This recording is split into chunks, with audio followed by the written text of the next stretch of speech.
I sent it, waited about 3 weeks.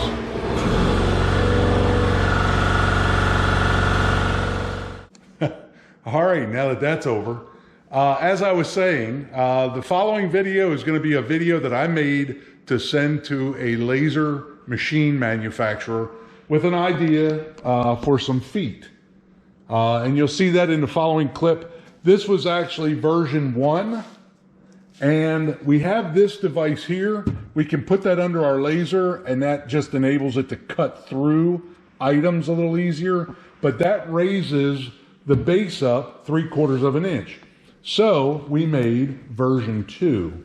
And version 2 has 2 steps. So I can put it in the bottom step there, and I can engrave anything on this surface.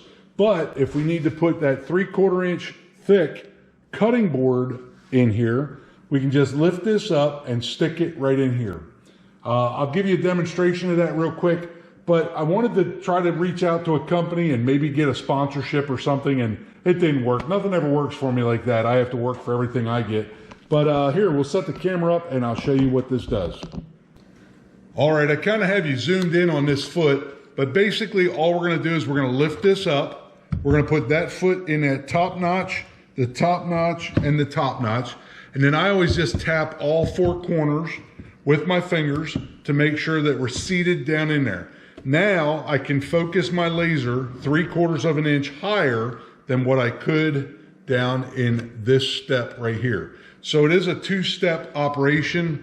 And then when we want to do something back on the bottom, we just set that down in there, tap, tap, make sure all 4 corners are down tight. And now we're ready to focus on this surface here. So pretty neat idea. If you guys have a laser engraver, all I did was, and you'll see it in the following clip. Hey guys, my name is Rick Garloff, and the name of my YouTube channel is Redneck MFG or Redneck Manufacturing. A few months ago, my wife and I decided to get into engraving cutting boards as well as a few other things. In doing so, we quickly realized that a diode laser would take forever to engrave these items. So in that process, we decided to buy a second engraver. And in doing so, we found your engraver. So first I'm going to show you a competitor's engraver and my setup for that.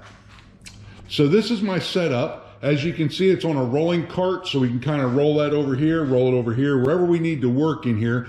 This is a shop that I work in. We restore trailers, we restore bobcats and tractors, but now we're starting to do laser engraving, and these are diode lasers, as you guys are aware of. So my setup here is, I have my PC actually screwed to the table. I have my monitor wire tied to the table, and the engraver itself, I have dadoed in.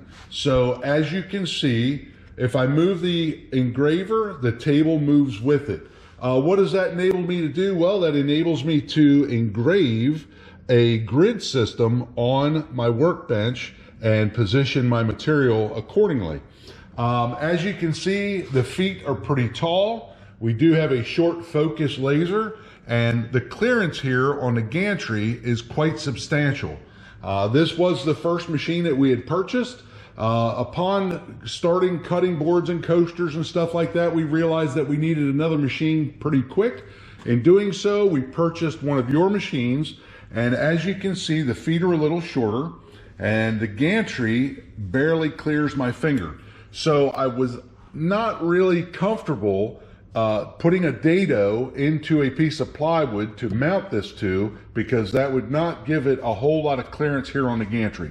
So what did we do? Well, we grabbed a piece of paper, we put that piece of paper in behind that foot, and we traced that foot. Then we went into the house, we jumped on a piece of software, and I will show that to you right now. Once we got into the software, we put the dimensions of your foot into the software, and then we duplicated your foot.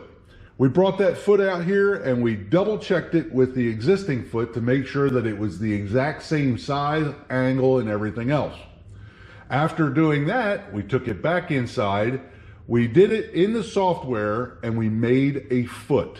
That foot can be seen right here.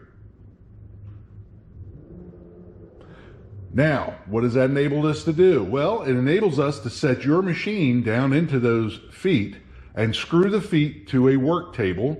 That is not accomplished just yet, but we are in the process of putting a new piece of plywood on top of the rolling bench that will accommodate 2 engravers, as well as the PC, the monitor, the keyboard, and a little bit of work area to store stuff.